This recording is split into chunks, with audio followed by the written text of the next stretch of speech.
Okay, it's 6 p.m. We're going to get started.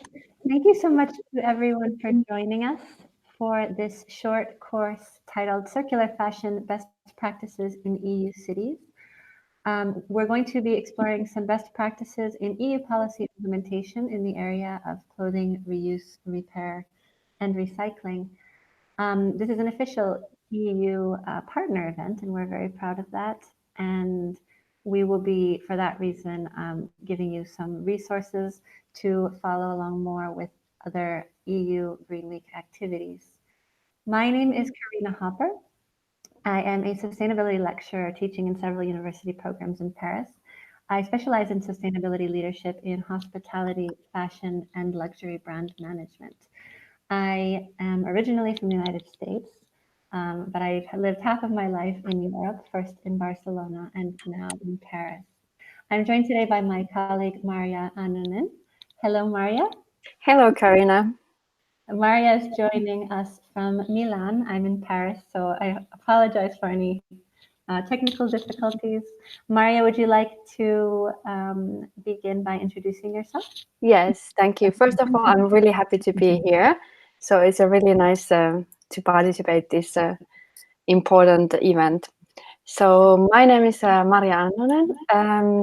I work as a Chief Sustainability Officer in Lapleko, which is a circular economy platform committed to making fashion circular.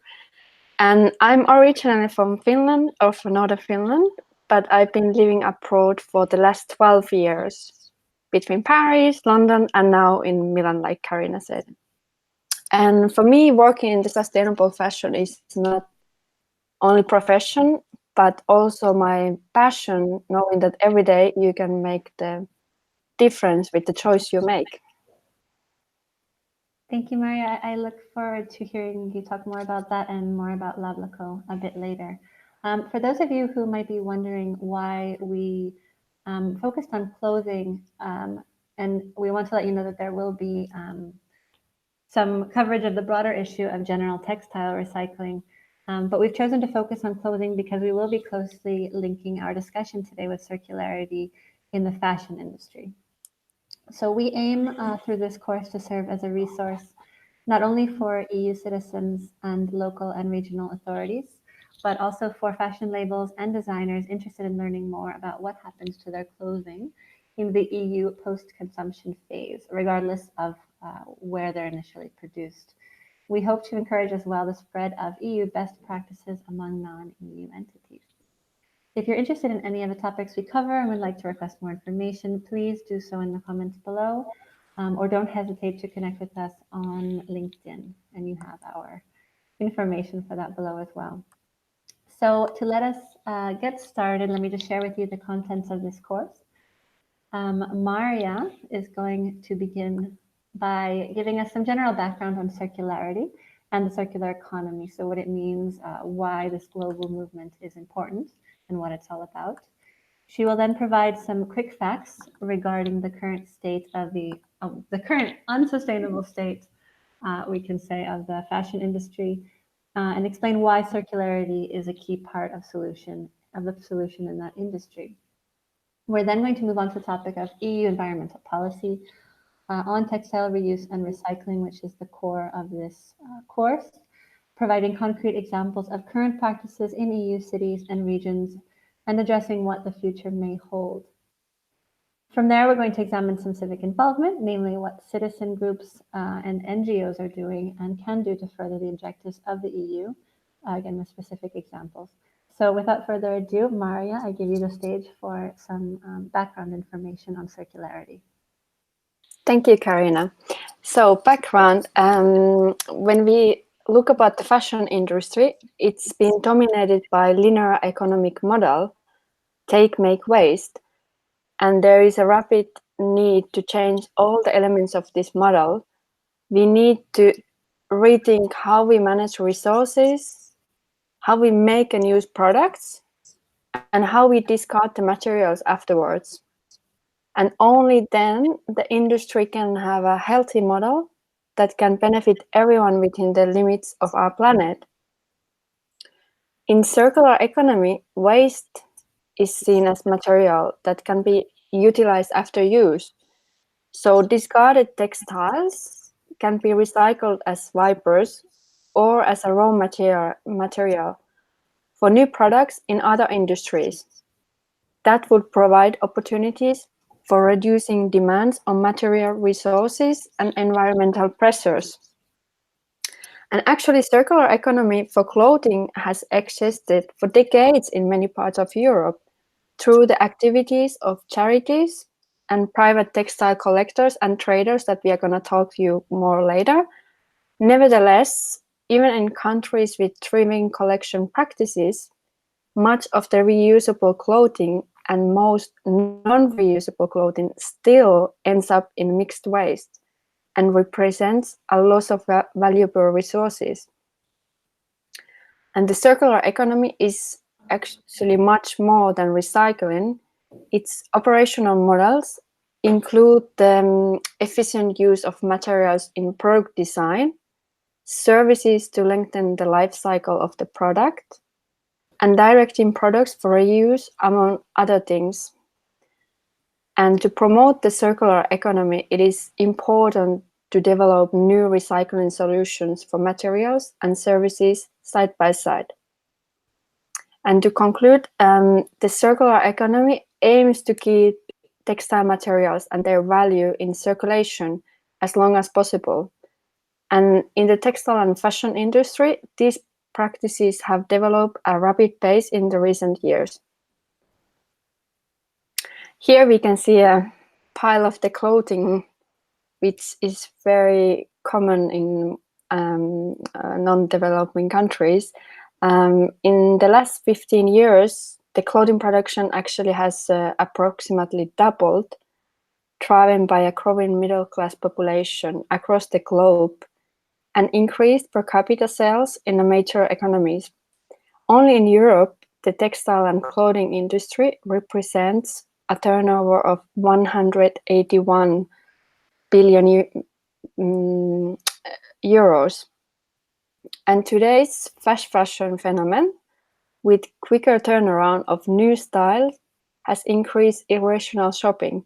So we used to have 4 collections per year. Now we have 52, meaning you can go every week to fast fashion stores and find something new. That leads to the number 400%, which is that we are buying 400% more than 2 decades ago, but wearing them less. As clothing is massively underutilized, we thrown away 3 out of 5 items within a year. And in worldwide, the average number of times a garment is worn has decreased by 36% compared to 15 years ago.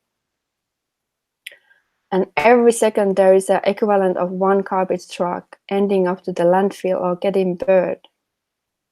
And not only that, but today's linear system uses large amount of resources and has negative impact on the environment and people.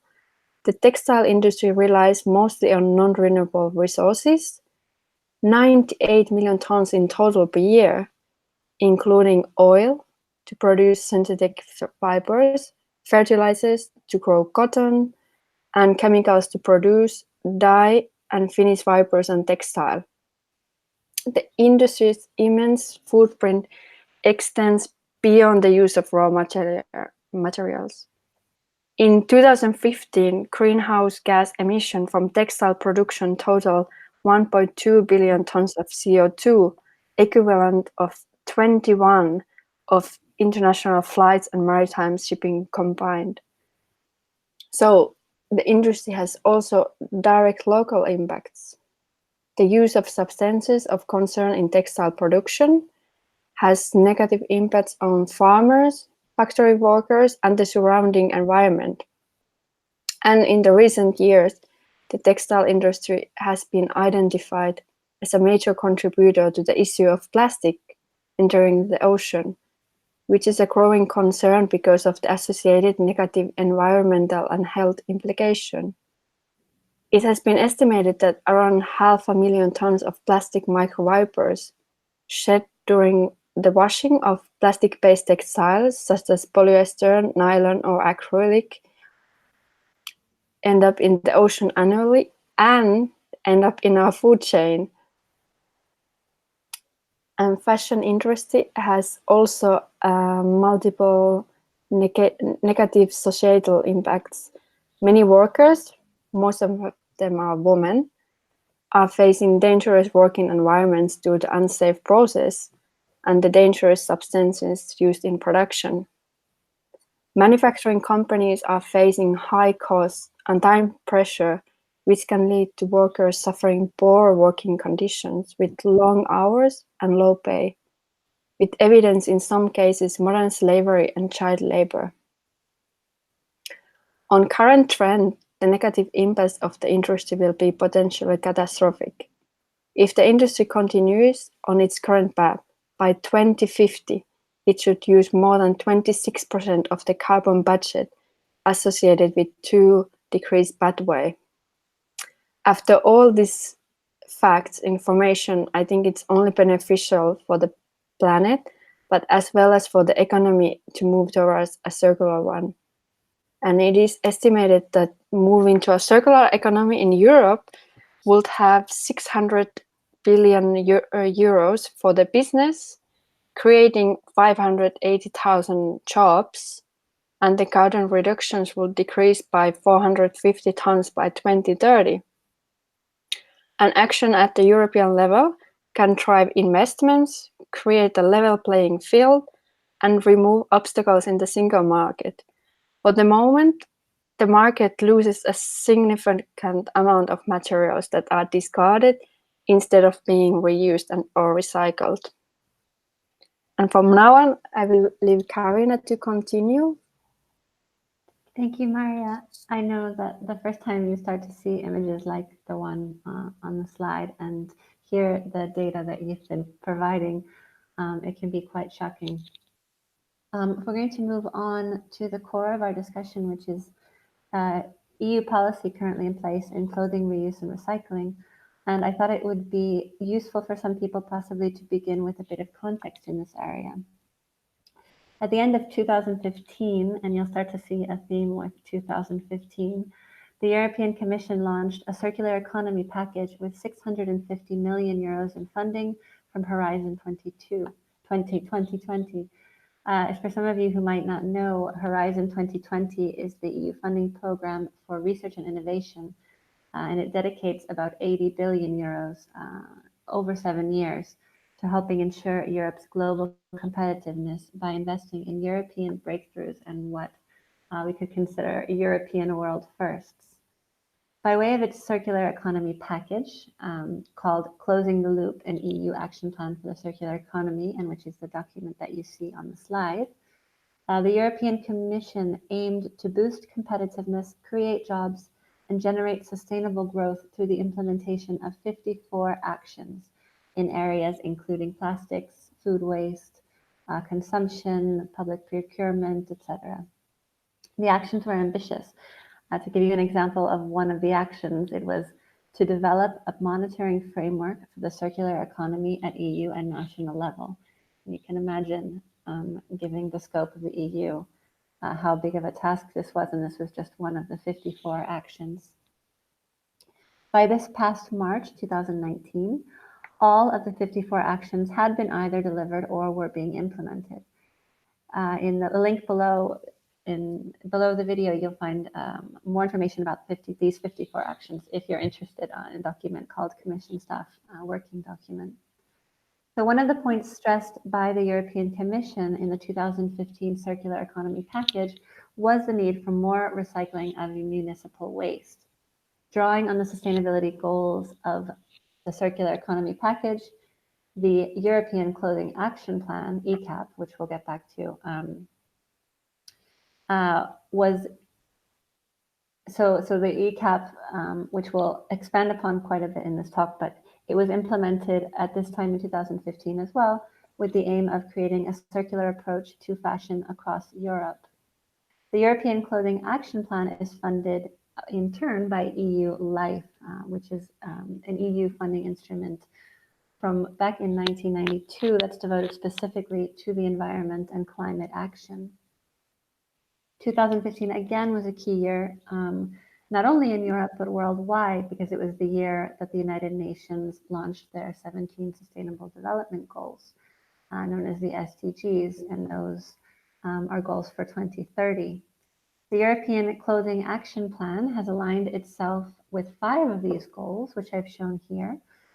So we have Goal 9, Industry, Innovation, and Infrastructure. Goal 12, Responsible Production and Consumption. Goal 13, Climate Action. Goal 15, Life on Land. And Goal 17, Partnerships for the Goals. So we can consider that these are important goals for the fashion industry, especially when we talk about textile waste.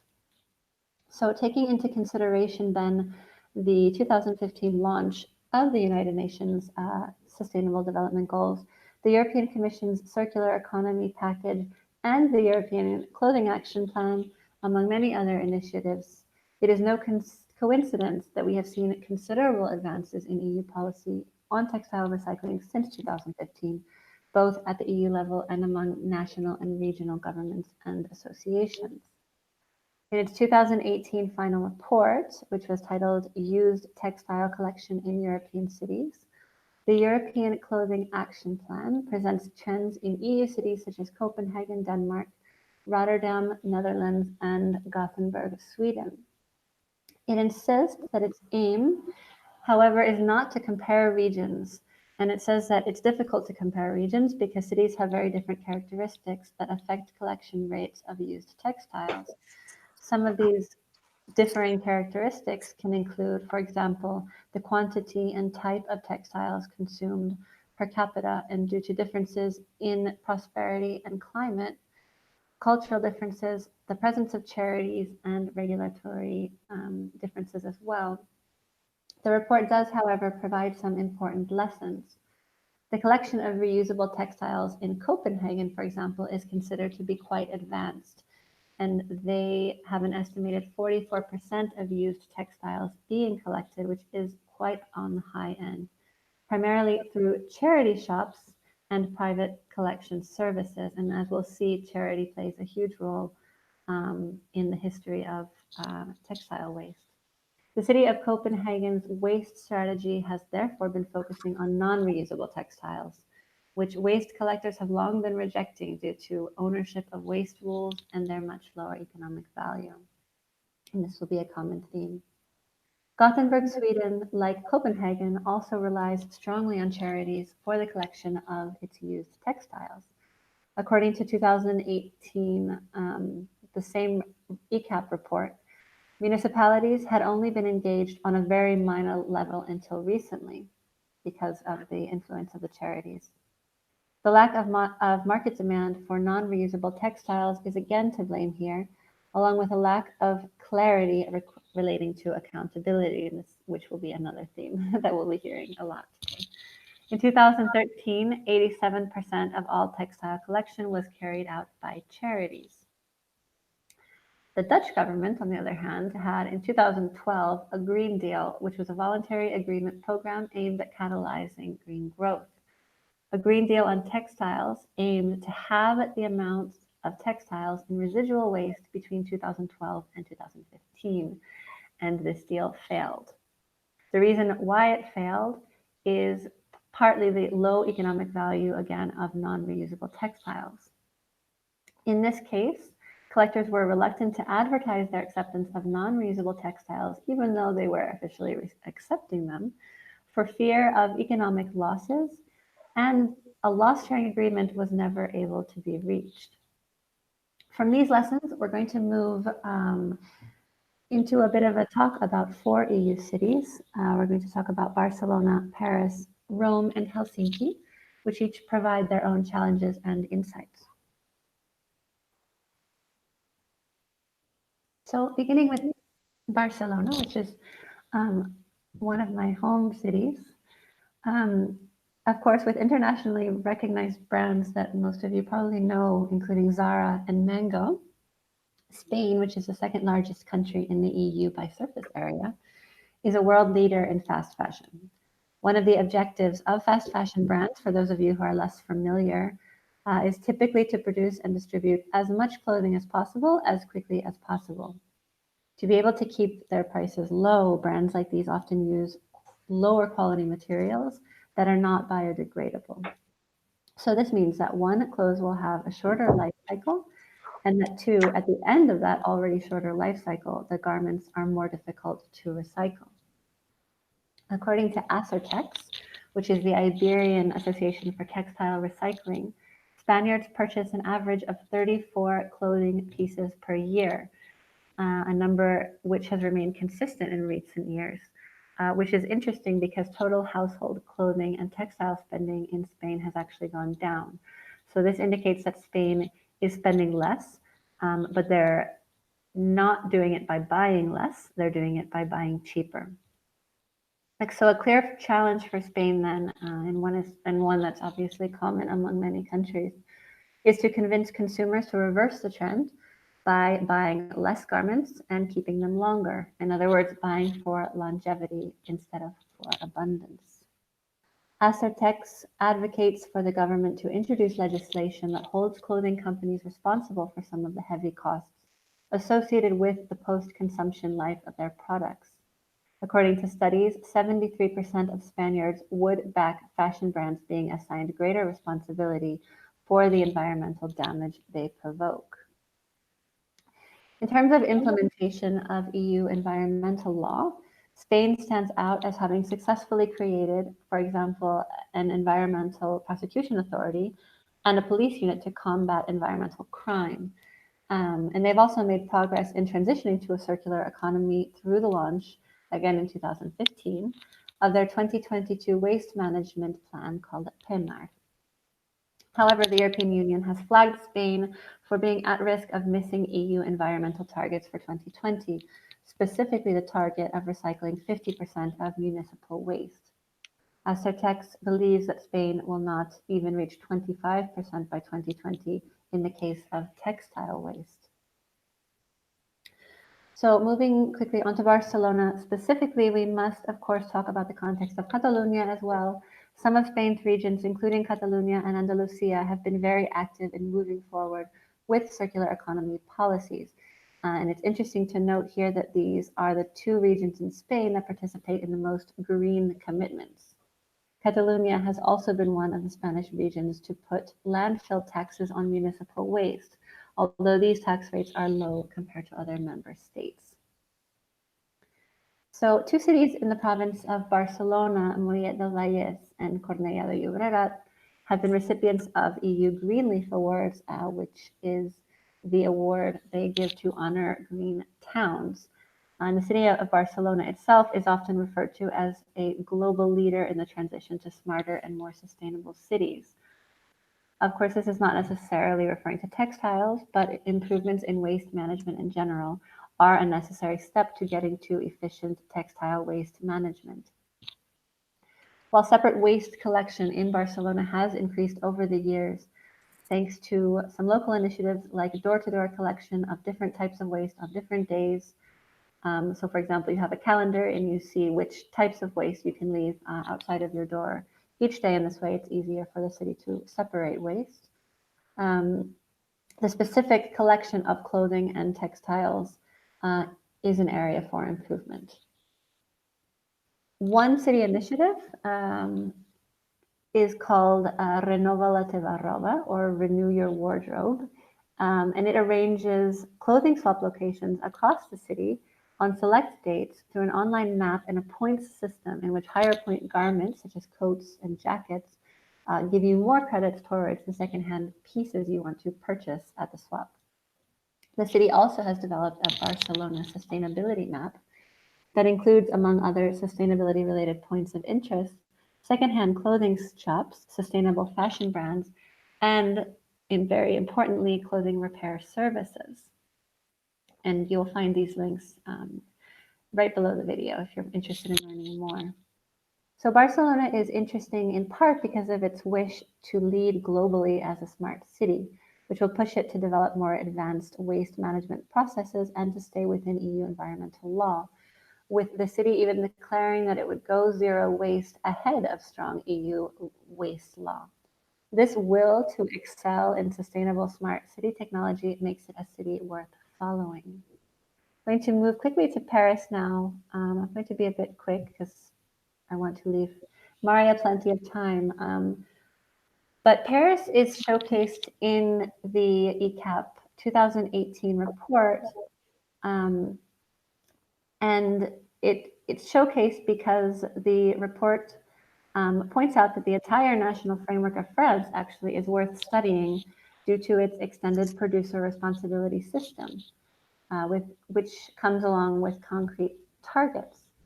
It's interesting to note here that France is the only European country in which extended producer responsibility for textiles is actually mandatory. France's extended producer's responsibility for clothing, household linens, and footwear is operated by EcoTLC and is aimed at engaging producers to think about the full life cycle of their products. So every company selling clothing, household linens, or footwear in the French market must set its own collection and recycling program or pay EcoTLC to manage the waste for them. And for more information on that, the link is below as well. The city of Paris is also cited with interest because of its high density in the city center, which means that traditional collection systems are very difficult. And this has pushed the city towards some more innovative waste solutions.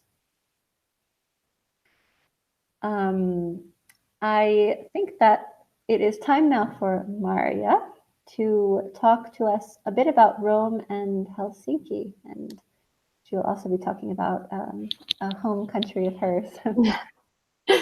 Thank you, Karina.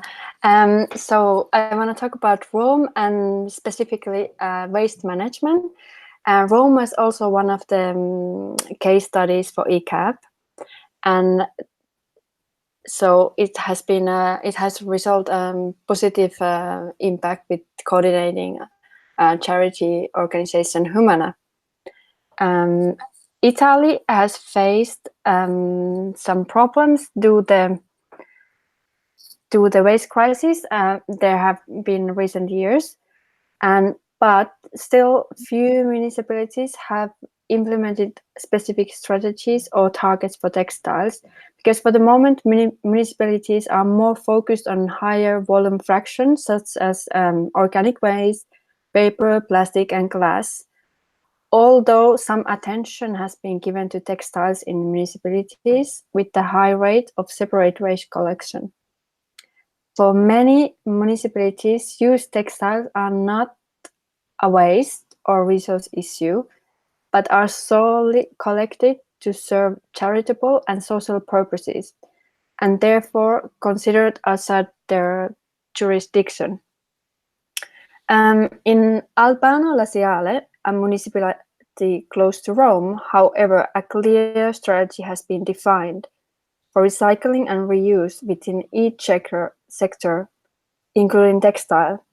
And the key focus there has been the need for transparency in the value chain. The cooperation between municipality and the charity organization Humana has increased the yearly collection rate by 65% in 4 years, which is almost 3 times the national average. And the result has been achieved through good communication and engagement of the municipal administration. So the strength of the communication should not be underestimated, particularly in the area of transparency and motivation. The reason that the communication carried out in Albano Laziale had such a significant effect is that actually citizens care who benefits from their used clothing. And for the main challenges for the Humana has been to convince that the Humana's textile collection is not connected to illegal activities, and creating total transparency in relation to all Humana's activities, as well as informing the public on the value chain, has been the main trigger in order to overcome this challenge. Actually, Humana, they organize events in every 3 months, and they really want to create a relationship with the community, and this is a very good showcase to prove that you need to have the relationship for the individuals, so they feel that it's good to give away their unused or pre-loved clothes that they don't use anymore. But they need to have that credibility and traceability in order to do that. And to conclude, in the country level, we can see that in Italy, some progress on the waste management has been made, with a steady increase in recycling and composting rates over the past 7 years. In 2016, the recycling rate was 36, and rates of separate collection and recycling of municipal waste continue to grow across Italy, although there are some regional differences. Especially in the northern Italy, the rates are a bit higher for the moment. And the Italian government continues to clean up its irregular landfill sites, some of which have prompted the European Court of Justice to levy financial penalties against Italy since 2014. And unfortunately, the country is still subject to fines for failing to create an appropriate waste management network in Campania, although progress have been made by the region. And let's move to the Northern Europe, my home country, Finland. Finland is the country of the forest. The country is covered 78% by the forest. And I think for every Finnish people, nature is very important. But unfortunately, the recycling rate there is still quite hasn't not high enough. So in 2016, it was 42%. And from that amount, textile waste represent 2.4. And for the moment, the country is at risk of missing the 2020 municipal waste recycling target of 50%. But there is some positive facts. In 2016, a law banning the export of textile waste to landfill came into force in Finland. However, recycling methods should still be developed, and the clothing industry is forced to come up with new alternatives. So in Helsinki, the sorting instruction haven't changed after the law. The non-usable textiles will be placed in a mixed waste container and will end up to Vantaa waste-to-energy plant. Their district heat and electricity are made from mixed waste. So Finland will have to comply with the recycling targets after 2020, in particular by cutting back on the incineration of municipal waste. And Finland, what is really good is that the education plays a very important role in developing experts in circular economy. So circular economy has already put it on the school system, and there is in the northern Finland, there is a very nice example of the small town called which is aiming to be completely zero waste town. And from there, they already start from the first class, teaching the young students how to respect the nature and recycle properly. From here, let's move on to... Yes, thank you. And thank you for shedding some light on the unique situation of Finland. So the EU's 2018 Waste Framework Directive requires member states to provide a separate collection of textiles by 2025. But of course, we know that collection alone does not provide all of the solution. It's still extremely complex and expensive to recycle clothing to create new garments that are equally durable, especially where a blend of natural and synthetic fibers have been used. But this is where technology comes in. So we'd like to share with you now some examples of businesses and organizations playing a positive role in this textile reuse and recycling movement through best practices and in some cases through entirely new business models. Maria? Yes. So as we heard in the beginning, there was a lot of very sad facts, but like I said, circular economy is increasing, and there is a lot of new business models coming. Not only new, as we had Spain and Italy and France. Actually, these countries are also countries where the craftsmanship is very highly respected. So also these companies are moving more to sustainable practices. And from the new business models, I would like to mention Recover, which is a Spanish factory. And they actually collaborated with the California-based brand Marine Layer. So Marine Layer is, they started with the t-shirts, and what they did, they asked their customers to send back their old t-shirts, and then this Recover factory, they recycled those t-shirts for new collection. So it was also very engaging for the customers to be part of this recycling process and the collection, and giving new life for the I am aware items. of Recover being a Spanish company, and surprisingly, because we think of these innovations coming from startups, but surprisingly, Recover has been operating, its parent company since 1947, and it's pretty much a family company, I believe. And it's just been inspiring to see examples that are a bit more relying on what you're talking about in terms of traditional craftsmanship. Exactly. And then I would, of course, like to mention Laplaco, with 3 key values of social, sharing, and circular. So basically, Laplaco has 3 tools: give, earn, and buy. So with the give tool, everybody can give away their pre-loved or unused clothes. As we've seen in 2018, there was a research made, and it's more than 50% of our closets are actually, we have clothes that we haven't used in the last 12 months. So like I said, we buy too much and then they just stay in our closet. So with Laplaco Give tool, you can actually give away globally your clothes. And when you give away, you earn digital coins called Laplacoin. And the value of the digital coin is based on the environmental impact of how much water and CO2 was used. So it doesn't matter you give a pair of Levi's or you give a pair of jeans from Zara or H&M, it's the same amount of water and CO2 used. And with this digital coin, you can actually have reduction on the shop.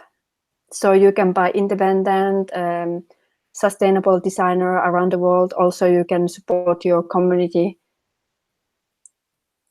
on the platform. And let's move on to the non-governmental entities working also with the waste management. Here, I would like to mention the Salvation Army, which is an international charitable organization. And actually, in Denmark, they opened a vintage and redesign shop where recycling is their key concept. And their philosophy is reuse, reclaim, rethink. So basically, they were receiving loads of donation of clothes, which were obviously some of out of fashion, and they couldn't sell them. So they came up with a new idea to how to reintroduce old-fashioned values like repairing, altering, and redesigning the usable fabric. So they decided to challenge the existing ways, and with a bit of creative thinking, a discarded jacket could become a handbag. Also, I would like to mention WRAP. So WRAP was one of the parties working with the European Clothing Action Plan. So they work with the government, businesses, and communities to deliver practical solutions to improve resource efficiency. Yes, it'll be interesting to see now what REP's next move is, because the recap, the European Clothing Action Plan is actually ending this year. It was supposed to have ended already, but it was extended. And we haven't yet seen what's going to be the next big plan. So for from starting 2020, yes, really looking forward. And some educative. So last year in Amsterdam, they opened the world's first museum dedicated to sustainable fashion, called Fashion for Good. And this museum has a also innovative platform where they connect brands, retailers, and funders to bring new ideas and technologies from niche to norm. So definitely worth to visit. Have you been there, Karina? not yet, not yet. But as soon as I'm in that area, I will definitely be Yes, having a look. I will join you. And then we have to talk about fashion revolution. So fashion revolution is the largest movement in the world seeking justice in Yeah. the fashion. That wants to reform the fashion industry.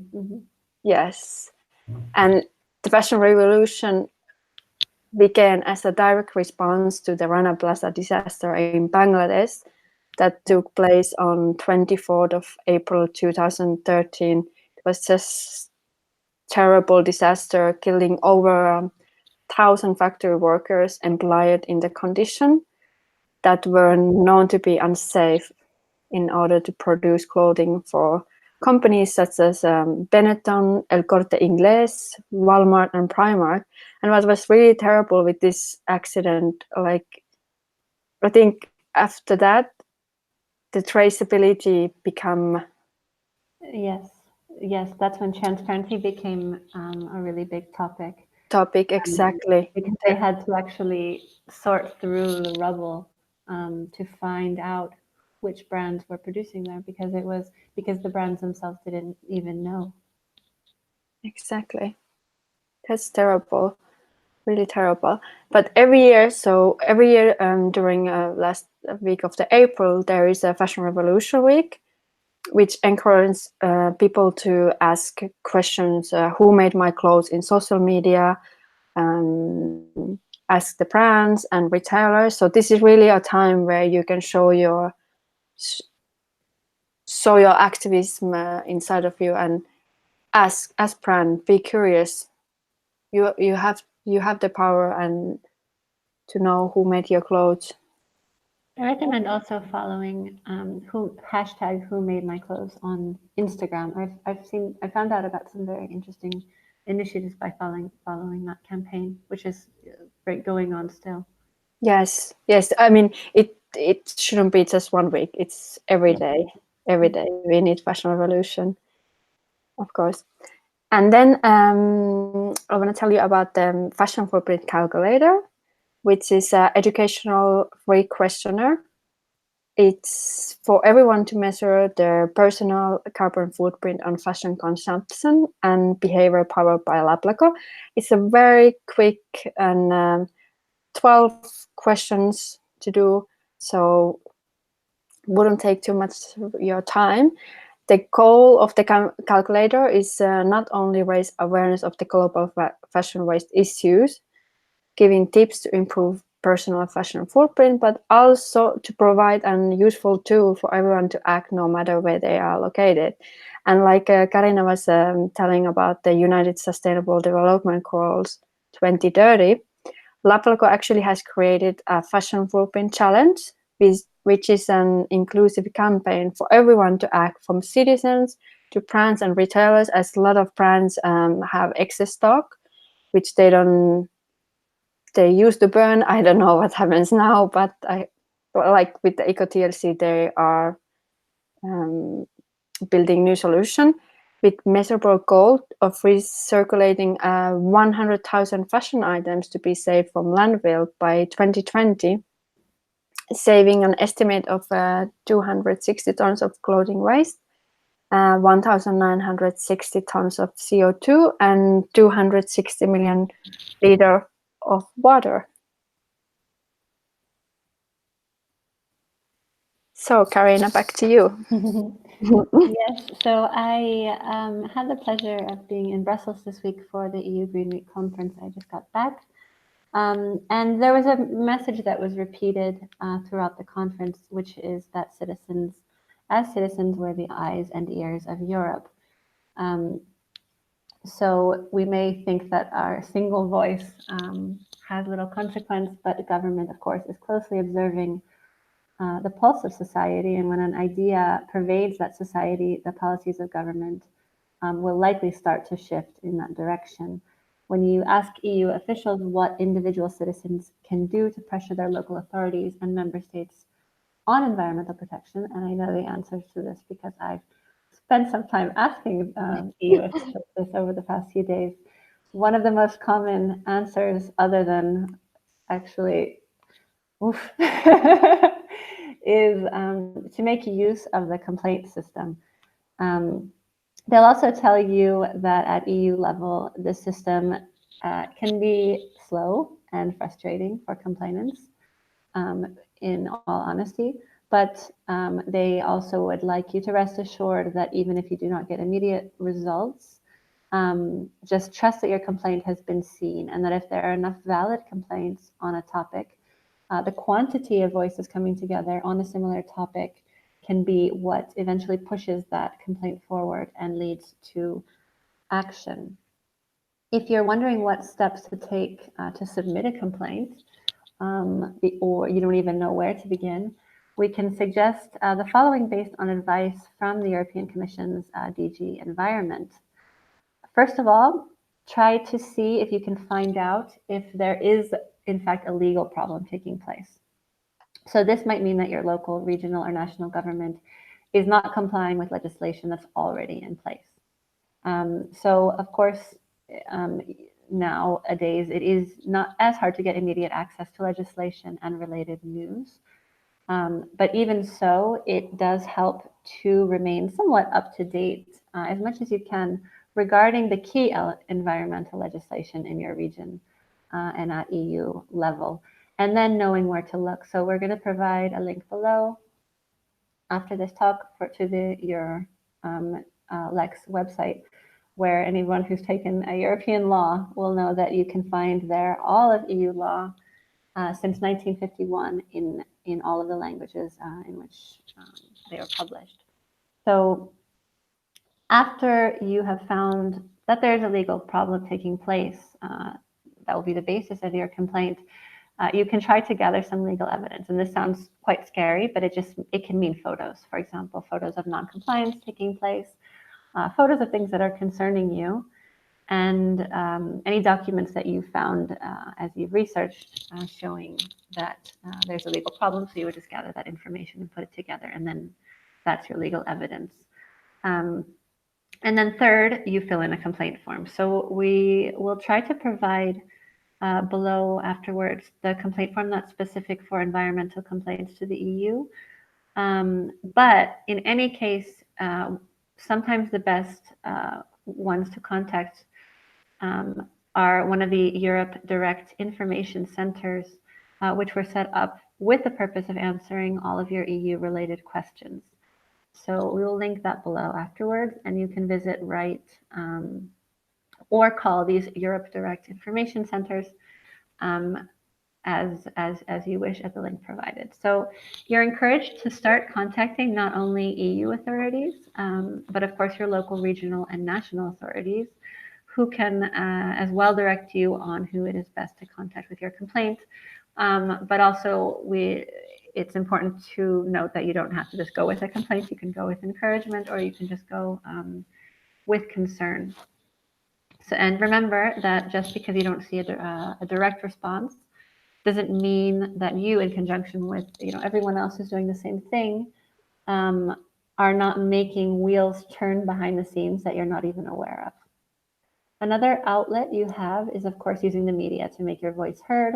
This can also, of course, be a very effective way of getting the attention of authorities, and ultimately, which is what we're looking for, encouraging a feedback loop.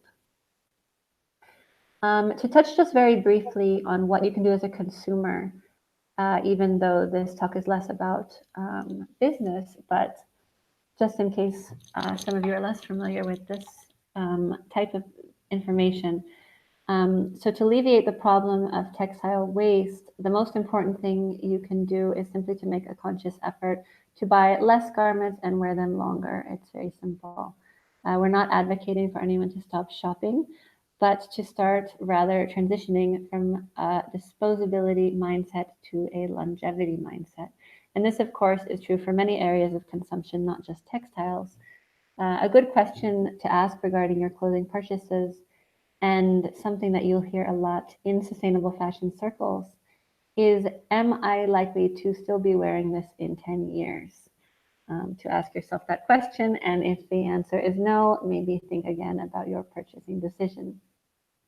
Favoring prevention over recycling is a good rule to follow in general and is in line with the waste management hierarchy in EU legislation. So for the next slide, thank you. So finally, and we're coming a bit to the end here, the easiest way for you to influence policy at any level is an obvious one. It's by voting. The European elections just happen to be next week. In many countries, you do not need even to register beforehand to vote. So we encourage you to not assume that it's too late. Take the time following the session to visit a link that we'll provide below, where you can immediately find out where to go to vote, even if you're not in your home country, when you'll need to vote, and what to expect in the process. I think we all know on many levels that voting is important, but to give you some real context, for example, the center-left candidate for Commission President, Frans Timmermans, says that if elected, he will tackle textiles, microplastics, and recyclability to build a European textiles strategy, which we desperately need. This time, I'm voting.eu, as shown on the slide, is a great resource from the European Union to help you get practical information. It would also point you in the direction of relevant events happening in your area. It allows you to sign up as a volunteer and even become a social media ally. So, just in conclusion now, while the European Union is ambitious with its waste reduction targets in general, clothing and other textiles are given little priority in its numerous publications on waste management policy. As of now, the European Commission has not put forward any legislative plans to tackle the huge environmental impact of the fashion industry, but it has declared a need for future work on textiles and has identified fashion as a sector with great potential to be incorporated into the circular economy. Maria, would you like to change to the next slide? This is Finland, right? Yes, Finland. So the work that has been done so far at the European level focuses on increasing the 1% textile recycling rate, hoping to curb not only disposal through landfills and incineration, but also the exportation of textiles to developing countries, which we know has its own problems, but where also, of course, textile recycling is even less likely to be happening there due to a lack of resources and technology. At the EU Green Week high-level conference in Brussels this week, the European Commission's Commissioner for Environment, Maritime Affairs and Fisheries, Carmenu Vella, stressed that transitioning to a circular economy by fully implementing EU environmental legislation alone would save the European Union members 55 billion euros per year. The environmental laws necessary to begin this transition are largely already in place, so we already have them. The problem is that implementation on the ground in Europe has run into problem after problem. There are many reasons behind this, but anyone you speak to at the EU level will cite poor coordination among national, regional, and local authorities, a lack of clarity regarding accountability, and lack of clarity regarding what is expected from different stakeholders, who's responsible, gaps in skills and expertise to effectively implement environmental law, financing difficulties, of course, and a lack of enforcement and sanctions.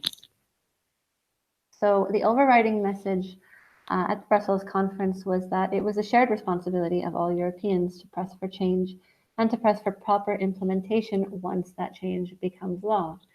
The EU actually has some of the most aggressive laws in the world aimed at protecting the environment and fostering a circular economy.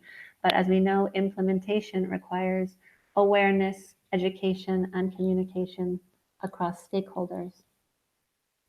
To paraphrase Commissioner Vella, you have power, use it wisely. So that's it for today. I think we are just on time. We truly hope that you've gained a somewhat better understanding of what's going on in Europe in terms of clothing and textile circularity. Obviously, this is a very short amount of time to cover such an important topic. So we'd like to leave you with some recommendations for further reading, which we will include below if they're not already there. If you're interested in general information on how well your EU country is implementing EU environmental law, we recommend you start with the European Commission's Environmental Implementation Review, the EIR. This is what they've just published very recently. It includes the latest data in both thorough country reports, but they also provide very easy to read country fact sheets. So for more information then on the fashion activist movement in general, if there's only one resource you're going to use, we recommend Fashion Revolution. They have valuable publications. They have their own transparency index that follows companies, and you might be surprised at which companies have the highest and lower rankings. They might not be the ones that you think. They also plan lots of events and run lots of campaigns on the topic. They're doing a lot. And of course, you're very welcome to leave comments below. We will be checking in on them. And feel free to follow Maria and myself on social media. And of course, check out LabLaco, which is where Maria is in charge of sustainability. We will make sure to leave details about all of these things below. And don't forget to vote next week in the European elections. Maria, is there anything you would like to add before we say goodbye? No, I think you covered everything. Just use your voice next week. Be active citizen. Okay, thank you. Thank you, everyone, and have a nice weekend. Thank you. Thank you.